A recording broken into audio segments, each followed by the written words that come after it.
सभी को नमस्कार। दोस्तों, आप सभी का स्वागत है Rajasthan GK question answer channel पर। दोस्तों, आज के वीडियो में हम देखेंगे राजस्थान जीके के बहुत ही महत्वपूर्ण 20 प्रश्न जो कि किसी न किसी एग्जाम में आए हुए हैं और उनके आगे भी ज्यादा रिपीट होने की संभावना है। दोस्तों, वही प्रश्न है जो कि बार बार रिपीट हो रहे हैं। और दोस्तों, अभी तक इस चैनल को आपने सब्सक्राइब नहीं किया तो इस चैनल को सब्सक्राइब कर लें, क्योंकि इस चैनल पर हम केवल और केवल राजस्थान जीके के क्वेश्चन आंसर ही लाते हैं। तो इस चैनल को सब्सक्राइब जरूर कर लें। और दोस्तों, साथ साथ में आप अपना उत्तर दिमाग में सोचना, जिससे क्या है कि आपको भी पता चलेगा, अगर गलत होगा या सही होगा तो आपको उससे क्या पता चलेगा, आपको अपनी तैयारी का पता चलेगा। तो और वीडियो के अंत में जरूर बताना कि 20 में से आपके कितने परसेंट सही हुए हैं। तो चलो वीडियो को शुरू करते हैं। पहला प्रश्न है, एजीजी जॉर्ज पैट्रिक लॉरेंस की सेना को अव्वा के निकट किस स्थान पर 18 सितंबर 1857 को क्रांतिकारियों की सेना ने हरा दिया। अपने को पूछा गया है कि एजीजी जॉर्ज पैट्रिक लॉरेंस की सेना को अव्वा के निकट किस स्थान पर 18 सितंबर 1857 को क्रांतिकारियों की सेना ने हराया। Option A Bithoda, option B Doongla, option C Chelawas और ऑप्शन डी कुवाड़ा। तो हर प्रश्न के बाद आपको 5 सेकंड का समय दिया जा रहा है, जिसमें आप अपना उत्तर सोचना। तो दोस्तों, जिन्होंने भी ऑप्शन सी दिया है उन सभी का उत्तर सही है। किस स्थान पर हराया था? चेलावास। और दोस्तों, इस युद्ध को कौन सा युद्ध कहा जाता है? ये चेलावास में हुआ तो इसको कौन सा युद्ध कहा जाता है? चेलावास का युद्ध। और हुआ कब था? 18 सितंबर 1857 को। और किन किन के मध्य? एजीजी जॉर्ज पैट्रिक लॉरेंस और क्रांतिकारियों की सेना के मध्य। और क्रांतिकारियों की सेना का नेतृत्व कौन कर रहे थे? अव्वा के ठाकुर, अव्वा के ठाकुर कुशाल सिंह। और दोस्तों, एक सबसे महत्वपूर्ण, कई बार एग्जाम्स में पूछा जाता है, इंपॉर्टेंट लगा लें इसे, गोरे वे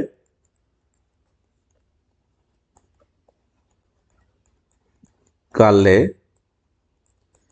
का युद्ध भी कहा जाता है। दोस्तों, वैसे तो फैक्ट बहुत ज्यादा है, परंतु हम 2-3 फैक्ट ही देखेंगे, क्योंकि ज्यादा देखने पर वीडियो लंबा हो जाएगा। अब आते हैं अगले प्रश्न पर। दूसरा प्रश्न, तीसरे चरण में संयुक्त राजस्थान का गठन। ऑप्शन ए 30 मार्च 1949, ऑप्शन बी 18 अप्रैल 1948, ऑप्शन सी 15 मई 1949 और ऑप्शन डी 25 अप्रैल 1948 को। दोस्तों, बहुत ही शानदार प्रश्न है, एकीकरण से संबंधित। सभी इसका उत्तर सोचें। तो दोस्तों, जिन्होंने भी ऑप्शन बी दिया है उन सभी का उत्तर सही है। तीसरा चरण कब हुआ था? 18 अप्रैल 1948 को। और तीसरे चरण का नाम क्या था? संयुक्त राजस्थान। दोस्तों, एकीकरण का प्रथम चरण था मत्स्य संघ। क्या नाम था? मत्स्य संघ। और प्रथम चरण के बाद हुआ था द्वितीय चरण। द्वितीय चरण का क्या नाम रखा था? अपने राजस्थान संघ। और राजस्थान संघ में क्या क्या था? 18 अप्रैल 1948 को उदयपुर को शामिल किया गया था। तो जब द्वितीय चरण यानी राजस्थान संघ में उदयपुर को शामिल किया गया तो यह बन गया राजस्थान का एकीकरण का तीसरा चरण। और इसे क्या नाम दिया गया था? संयुक्त राजस्थान। तो यही तीसरा चरण था, राजस्थान संघ और उदयपुर को मिला दिया गया था। तो इसे ही संयुक्त राजस्थान किया कहा गया था। और ये कौन सा चरण था? तीसरा चरण, 18 अप्रैल 1948 को। अब आते हैं नेक्स्ट पर्सन पर। सुवर्णगिरी के नाम से प्रसिद्ध दुर्ग कौन सा है? ऑप्शन ए गागरोन दुर्ग, ऑप्शन बी जालोर दुर्ग, ऑप्शन सी जैसलमेर दुर्ग और ऑप्शन डी जोधपुर दुर्ग। तो दोस्तों, इसमें पूछा गया है कि सुवर्णगिरी किसका उपनाम है। बहुत ही शानदार प्रश्न है, किले का उपनाम पूछा गया है और कई बार एग्जाम्स में आता है। तो लगभग सभी का उत्तर ऑप्शन बी आया होगा। तो इसका सही उत्तर है ऑप्शन बी जालोर दुर्ग। और दोस्तों, इसके कई उपनाम हैं जो कई बार एग्जाम्स में पूछा जाता है। चलो इसके अन्य उपनाम भी देख लेते हैं। देखो दोस्तों, इसका एक तो हो गया सुवर्णगिरी, जो इस प्रश्न में पूछा गया है, सुवर्ण गिरी। उसके बाद हो गया कनका चल। उसके बाद में से जबाली दोस्तों जबालीपुर क्यों कहा जाता है? यहाँ पर एक जबाली नामक एक ऋषि हुए थे। और इसे जलालाबाद, ये भी एग्जाम में पूछा गया है, जलालाबाद। अलाउद्दीन खिलजी ने जालोर फतेह के बाद उसका नाम क्या रखा था? जलालाबाद। और ये सोन पर्वत पर है तो इसे सोनलगढ़ भी कहा जाता है। सोनलगढ़, ये सभी किसके उपनाम है? जालोर दुर्ग के। अब आते हैं अगले प्रश्न पर। जहां दादू ने अपना अंतिम समय बिताया था उस स्थान का क्या नाम था? Option A Sambhar, option B Shahpura, option C Jaipur और ऑप्शन डी नारायणा। बहुत ही शानदार प्रश्न है, सभी अपना इसका उत्तर सोचें। तो दोस्तों इसका सही उत्तर है ऑप्शन डी नारायणा में। दोस्तों दादू जी का जन्म तो कहां पर हुआ था? गुजरात में 1544 ईस्वी को। कब हुआ था? 1544 ईस्वी को। गुजरात में कहां हुआ था? अहमदाबाद में। और अहमदाबाद में कांकरिया झील है, इसके किनारे इनका मंदिर भी बना हुआ है। कहां हुआ था मंदिर? इनका जन्म कहां हुआ था? अहमदाबाद। और अहमदाबाद की कांकरिया झील में इनका किनारे पर मंदिर भी बना हुआ है।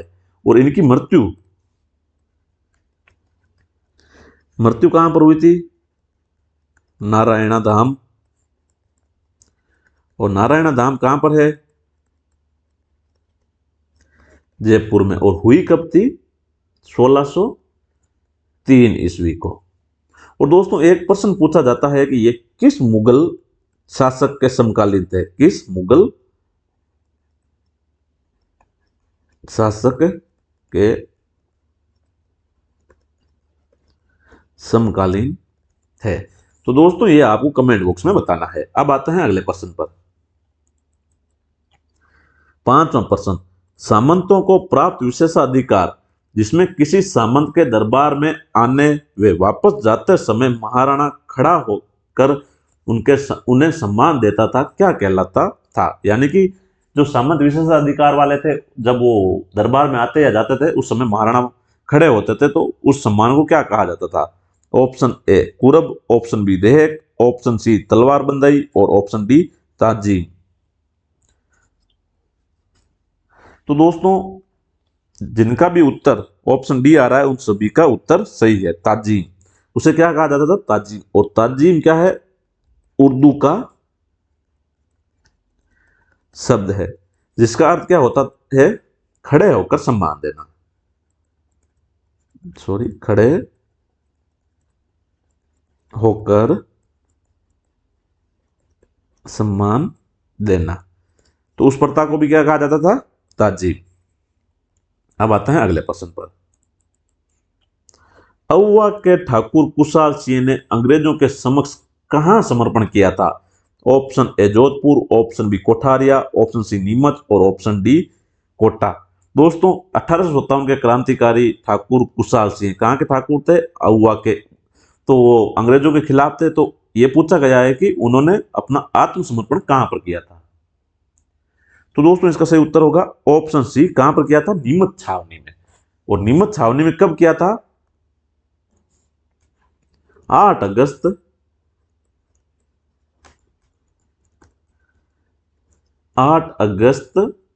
1860 को। और दोस्तों एक मोस्ट इंपोर्टेंट, इनके जांच के लिए अंग्रेजों ने एक आयोग का गठन किया था। उस आयोग का क्या नाम था? मेजर टेलर आयोग। मेजर टेलर आयोग। और दोस्तों इस आयोग ने सबूतों के अभाव में इन्हें रिहा कर दिया था। किसके अभाव में? सबूतों के अभाव में। तो ये भी थोड़ा सा फैक्ट ध्यान रखना। जांच आयोग कौन सा? मेजर टेलर आयोग। और उन्होंने क्या किया था? सबूतों के अभाव में ठाकुर कुशाल सिंह को रिहा कर दिया था। अब आते हैं अगले प्रश्न पर। तीसरे चरण में गठित संयुक्त राजस्थान की राजधानी थी। Option A Kota, option B Udaipur, option C Jaipur और ऑप्शन डी अजमेर। तो दोस्तों जिनका भी उत्तर ऑप्शन बी आ रहा है उन सभी का उत्तर सही है। अभी हमने थोड़ी देर पहले देखा था कि राजस्थान का द्वितीय चरण राजस्थान संघ, राजस्थान संघ, और संघ राजस्थान संघ में किसको मिलाया था? उदयपुर को। तो ये क्या हो गया? राजस्थान के एकीकरण का तीसरा चरण, और उसका क्या नाम रखा था? संयुक्त राजस्थान। और दोस्तों संयुक्त राजस्थान की राजधानी किसे रखा था? उदयपुर को। तो इसका सही उत्तर ऑप्शन बी उदयपुर। जिनका भी ऑप्शन बी आया उन सभी का उत्तर सही है। अब आते हैं अगले प्रश्न पर। बहुत ही आसान प्रश्न है, लगभग सभी को इसका उत्तर आता होगा। 8वां क्वेश्चन, तनोट माता मंदिर खाली जगह में स्थित है। Option A Udaipur, option B Bikaner, option C Karauli और ऑप्शन डी जैसलमेर। तो दोस्तों कहां पर स्थित है? सभी का उत्तर सही आया होगा, ऑप्शन डी जैसलमेर। कहां पर है तनोट माता का मंदिर? जैसलमेर में। और इन्हें सैनिकों की देवी भी कहा जाता है। क्या कहा जाता है? सैनिकों की देवी के नाम से भी प्रसिद्ध है। कौन है? तनोट माता। और ये भारत पाक बॉर्डर पर है। कहां पर है? भारत पाक बॉर्डर पर कौन है? अपने तनोट माता। अब आते हैं अगले प्रश्न पर। सांबर झील में निम्न में से किस देवी का मंदिर स्थित है? Option A Shila Devi, option B Bhavan Devi, option C Shakambhari देवी और ऑप्शन डी कुंजल माता। अपने को पूछा गया सांबर झील के किनारे किस देवी का मंदिर है? तो दोस्तों इसका सही उत्तर ऑप्शन सी शाकंभरी देवी। और दोस्तों शाकंभरी देवी किस राजवंश की कुल देवी थी? तो ये चौहानों के राजवंश की कुल देवी थी। चौहानों की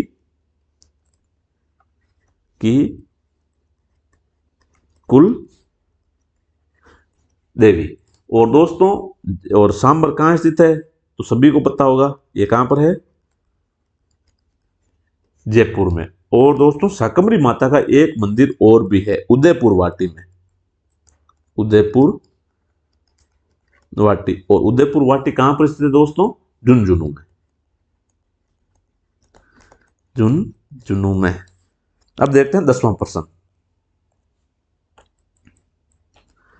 राजस्थान में रहने वाली जातियों के रीति रिवाज मुख्यतः किससे प्रभावित होते हैं? ऑप्शन ए वेशभूषा से, ऑप्शन बी प्रथाओं से, ऑप्शन सी संस्कार से और ऑप्शन डी वैदिक परंपराओं से। अपने को पूछा गया है राजस्थान में जितनी भी जातियां रहती है इनके रीति रिवाज मुख्यतः किससे प्रभावित होते हैं? तो दोस्तों राजस्थान में मुख्यतः सभी जातियों के रीति रिवाज ऑप्शन डी वैदिक परंपराओं से अपने प्रभावित है। तो इसका सही उत्तर ऑप्शन डी। जिन्होंने भी ऑप्शन डी दिया उनका सभी का सही उत्तर। 11वां प्रश्न।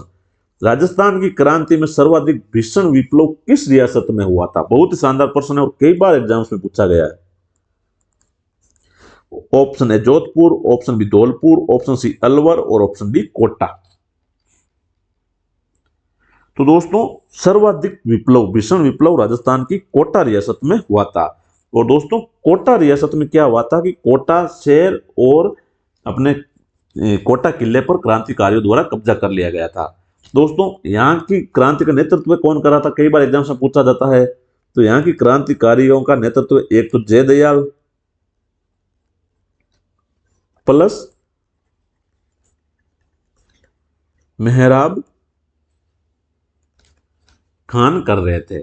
और दोस्तों ये क्रांति यहाँ का विप्लव शुरू कब हुआ था? तो विप्लव शुरू हुआ था 15 अक्टूबर 15 अक्टूबर अपने 1857 को 1857 को। और इस समय कोटा के शासक कौन थे? राम सिंह। कई बार एग्जाम्स में ये पूछा जाता है कि 1857 के समय कोटा के शासक कौन थे? तो राम सिंह देवती। थोड़ा सा ये भी ध्यान रखना। तो इस प्रकार इसका सही उत्तर ऑप्शन डी कोटा रियासत। अब देखते हैं अगला प्रश्न। 12वां प्रश्न। तीसरे चरण में संयुक्त राजस्थान का राज प्रमुख option A Manikyalal Verma, option B Bhopal Singh, option C Bhim Singh और ऑप्शन डी उदयमान सिंह। दोस्तों अपने को पूछा गया है तीसरे चरण में संयुक्त राजस्थान के राज प्रमुख। तो दोस्तों तीसरे चरण में क्या हुआ था? दूसरा चरण अपने राजस्थान संघ प्लस उदयपुर को मिलाया गया था। और राजधानी किसे रखा गया था? उदयपुर।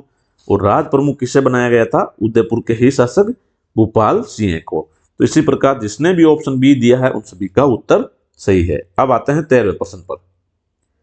हर्षनाथ मंदिर स्थित है। ऑप्शन ए रेवासा के पास सीकर, ऑप्शन बी नीम का थाना सीकर, ऑप्शन सी हर्ष की पहाड़ियों पर सीकर और ऑप्शन डी फतेहपुर सीकर। अपने को पूछा गया है हर्षनाथ मंदिर। तो दोस्तों इसका तो लगभग सभी को उत्तर आता होगा, नाम से ही स्पष्ट हो रहा है, हर्ष की पहाड़ियां सीकर। कहां पर है अपने हर्षनाथ का मंदिर?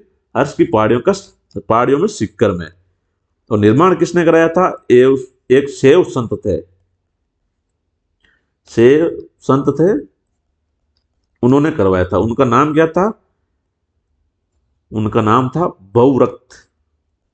बहुरक्त नामक शैव संत थे, उन्होंने करवाया था। और किस राजा के शासन काल में हुआ था? तो ये चौहान शासक विग्रहराज प्रथम के काल में इसका निर्माण हुआ था। और किसने कराया था? शैव संत बहुरक्त ने। तो इस प्रकार इसका सही उत्तर ऑप्शन सी। अब आते हैं अगले प्रश्न पर।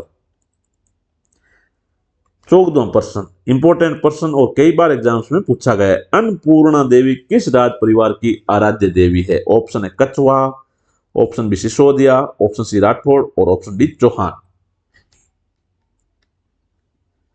दोस्तों बहुत ही शानदार प्रश्न है। तो जिन्होंने भी ऑप्शन बी सोचा है उन सभी का उत्तर सही है। अन्नपूर्णा देवी किसके राज परिवार की आराध्य देवी है? सिसोदिया की। तो दोस्तों सिसोदिया और अन्नपूर्णा माता का मंदिर कहां पर बना हुआ है? चित्तौड़गढ़ दुर्ग में। कहां पर? चित्तौड़गढ़ दुर्ग में। और दोस्तों ये मंदिर गुप्तकालीन मंदिर है, गुप्त कालीन। और इस मंदिर का मरम्मत या जीर्णोद्धार किसने करवाया था? महाराणा हम्मीर ने। कई बार एग्जाम्स में पूछा गया, महाराणा हम्मीर ने क्या कराया था? जीर्णोद्धार यानी मरम्मत। इस प्रकार इसका सही उत्तर ऑप्शन बी सिसोदिया राजवंश की कुल देवी, आराध्य देवी। 15वां प्रश्न हिंदुओं की सामाजिक एवं धार्मिक संस्कृति में कितने संस्कार संपन्न करवाए जाते हैं?